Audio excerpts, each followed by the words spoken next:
રોબોલાઇન software એટલે કે હવે હું તમને બીજી રીતે એક્ઝામ્પલ આપું કે આપણે અહીંયાથી ધારો કે બરોડા ગાડી લઈને જઈ રહ્યા છે 20 વર્ષ પહેલાં, અને જે ડ્રાઈવર છે એને ખાલી ડેસ્ટિનેશન ખબર છે કે બરોડા જવાનું છે, એને મેપ જોઈને જવું પડે કે મારે કયા રસ્તે વળાંક લેવો, કઈ રીતે લેવો. થોડા વર્ષો પછી નેવિગેશન આવ્યું એટલે આપણને મેપમાં ગૂગલ મેપ દ્વારા કે બીજા કોઈ પણ મેપ દ્વારા ખબર પડવા માંડી કે હવે આ રીતે આગળ વધવાનું છે તો હું જલ્દી પહોંચી શકીશ.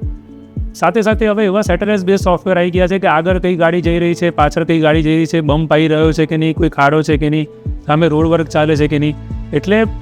જલ્દી કામ તો થાય જ છે, પણ એટલું પ્રિસિઝનથી કામ થાય છે કે એક્યુરેસી વધી ગઈ છે કે જેથી કોઈ પણ જાતના ભૂલ કે ફોલ્ટ થવાની શક્યતાઓ નથી.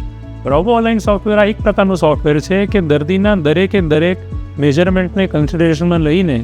સર્જનને ગાઈડ કરે છે કે આ દર્દીમાં આ રીતના એંગલ સાંધા ફિટ કરવામાં આવશે અથવા તો આટલા મિલીમીટરનો બોનને રીસર્ફેસ કરવામાં આવશે તો એનું સારામાં સારું રિઝલ્ટ કોઈપણ જાતની ક્ષતિ સિવાય આપણને મળી શકશે. તો આ સોફ્ટવેરનો આ સૌથી મોટો ફાયદો છે.